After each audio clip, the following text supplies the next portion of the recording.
जय माता जी साहब, घनश्याम सिंह राजस्थानी चैनल में आपका स्वागत है।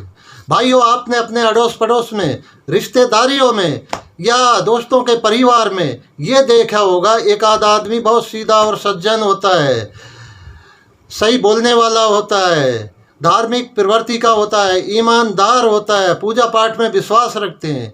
ऐसे लोग को समाज में भजन समझते हैं, भजन, और उसको अपमानित और टाउचर बहुत ज़्यादा करते हैं। जो लोग टाउचर करते हैं उनका अंत कैसे होता है, आज मैं आपको मीराबाई की कहानी से अवगत कराने की कोशिश करूंगा। मीराबाई कौन थी? मीराबाई कृष्ण भगवान की भगत थी और कृष्ण भगवान की गोपी थी पुनर्जन्म में। इनके घर वालों ने इनकी मर्जी के खिलाफ कहीं दूसरी जगह शादी कर दी थी, तो इन्होंने वहाँ से प्राण त्याग के और अगला जन्म 1498 को राजा रतन सिंह के यहाँ मेड़ता में लिया था। माता का नाम वीर कुमारी थी और इनके दादो सा दूधाराव राठौड़ जी थे। मीराबाई को बचपन में इनकी माता ने एक बार मजाक मजाक में एक कृष्ण भगवान की मूर्ति दी थी और कहा था, बेटा आपके पति यही हैं। तभी से मीराबाई को वो लो लग चुकी और मीराबाई एक भक्ति के रास्ते पर चल पड़ी। आगे चलकर मीराबाई जी के बचपन में इनके माता पिताओं की मौत हो गई। इनको पाला पोसा इनके दादाजी ने। इनके दादाजी ने इनको विरासत में अच्छे संस्कार और कृष्ण भगवान की भक्ति दी थी। सन 1516 में उदयपुर के राजकुमार राणा सांगा के बड़े बेटे भोजराज जी के साथ इनकी शादी हो गई थी। मीराबाई अपने ससुराल में पहुंच गई थी। वहाँ भी मीराबाई भक्ति में लीन रहती थी। मीराबाई सत्संग में बाहर आना जाना शुरू किया। इनके गुरु रैदास जी थे। मीराबाई अपन में और जन साधारण में और राज परिवार में कोई अंतर नहीं समझती थी। उनके लिए सब इंसान हैं, भगवान ने बनाए हैं, और मीराबाई भक्ति में लीन रहती थी। एक मंदिर का राजमहल में अलग से इंतजाम करवाया था, लेकिन फिर भी मीराबाई का बाहर आना जाना बरोबर रहता था। मीराबाई को राजमाता कर्णावती बहुत प्यार करती थी। भोजराज जी भी मीराबाई को बहुत प्यार करते थे, लेकिन इनके बीच में पति पत्नी वाला संबंध नहीं था। जब मीरा सत्संग में बाहर जाती थी और रात में रात पूरी रात सत्संग में बाहर डांस वगैरह करती थी, साधुओं के साथ में, भक्तों के साथ में, यह राज परिवार की मर्यादा के खिलाफ था। इसलिए मीरा जी से धीरे धीरे राज परिवार के सारे लोग ही खिलाफ होने लगे और मीरा जी को मारने के अलग अलग षड्यंत्र रचे थे। एक बार मीरा जी को जहर का प्याला भेजा, वो अमृत बन गया। एक बार मीरा जी के लिए सरप भेजे, वो सालग्राम भगवान बन गया।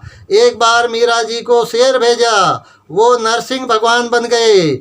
जाको राखे साइया ताको मार सके ना कोई, बारन बाका कर सके चाहे जग बैरी हो। लेकिन मीरा जी ने अपनी सच्ची निष्ठा के साथ कृष्ण भगवान की भक्ति नहीं छोड़ी। कुछ समय के बाद में मुगलों के साथ युद्ध में भोजराज जी की मृत्यु हो जाती है। भोजराज जी की मृत्यु के बाद भी मीरा जी का बाहर आना जाना, रात में रात बाहर डांस करना सारी कुछ कृष्ण भगवान की भक्ति जारी रही थी। इधर राज परिवार का भी इनके खिलाफ षड्यंत्र जारी रहा था। राज परिवार की मर्यादा के दबाव में आके मीराबाई को घर छोड़ना पड़ा और जैसे ही मीराबाई ने घर छोड़ा, चित्तौड़ का धीरे धीरे पतन होना शुरू हो गया। मीराबाई सबसे पहले घर छोड़ के अपने मायके गई थी, वहाँ भी यही रवैया था। उसके बाद वृंदावन में कुछ समय बिताकर मीराबाई द्वारका पहुंच गई थी। वहां मीराबाई ने एक सुंदर मंदिर का निर्माण किया और मीराबाई कृष्ण भगवान की भक्ति में और ज़्यादा लीन रहने लगी। इधर एक बार अकबर के दरबार में तानसेन संगीत सुना रहा था अकबर को। अकबर ने खुश होकर कहा, वाह तानसेन वाह, मांगो, बहुत अच्छा गाया आपने। तानसेन ने कहा, महाराज मैंने तो कुछ भी अच्छा नहीं गाया। अगर आप एक बार मीराबाई का भजन सुन लोगे तो आपका सिर उनके चरणों में अपने आप झुक जाएगा। इस पर अकबर क्रोधित हुआ और कहा, चलो आज ही चलिए मीराबाई के पास, अगर ऐसा नहीं हुआ तो हम आपका सिर धड़ से अलग कर देंगे।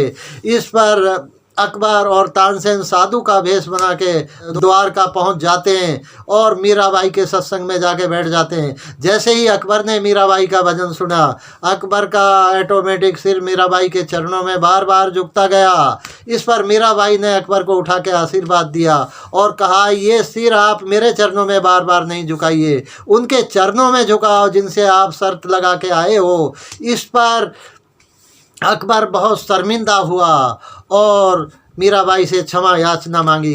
कुछ समय के बाद में अकबर वापस दिल्ली आ गया था। इधर महाराणा प्रताप का जन्म हुआ। महाराणा प्रताप भी धार्मिक प्रवृत्ति के थे। उनका जन्म हुआ, उन्होंने ये कहानी राजपुरोहित से और मीराबाई की सारी स्टोरी सुनी तो उनके दिमाग में एक बात आई कि इतना बढ़िया संत अगर हमारे परिवार में यहाँ पर होता हमारे साथ तो ये आपद विपत्तियाँ चित्तौड़गढ़ पर नहीं आती। इसलिए महाराणा प्रताप अपनी ताईसा मीराबाई को लेने द्वारका पहुँचते हैं। उधर महाराणा प्रताप ने मीराबाई से चित्तौड़ आने के लिए आग्रह किया, लेकिन मीराबाई ने मना कर दिया। बार बार महाराणा प्रताप के आग्रह करने के बावजूद मीराबाई ने हाँ किया, लेकिन कहा कुछ समय के लिए मैं अपने भगवान के साथ मिलना चाहती हूँ, भगवान से। मीराबाई मंदिर के अंदर जाती है, पट बंद हो जाते हैं। मीराबाई को अंदर देर हो गई थी। महाराणा प्रताप ने दरवाजे खुलवाए थे तो क्या देखा, मीराबाई कहीं नहीं थी। मीराबाई अंतर ध्यान हो गई। मीराबाई की साड़ी थी वो एक कृष्ण भगवान की मूर्ति में लिपटी हुई थी। इसको देखकर महाराणा प्रताप बहुत दुखी हुए। धन हो ऐसे संत मीरा को। थैंक यू ऐसे रोचक वीडियो देखने। सब्सक्राइब कीजिए घनश्याम सिंह राजस्थानी चैनल को और दबाइए इस बेल आइकन को ताकि इतिहास संबंधी कोई भी जानकारी आप मिस न कर पाएं।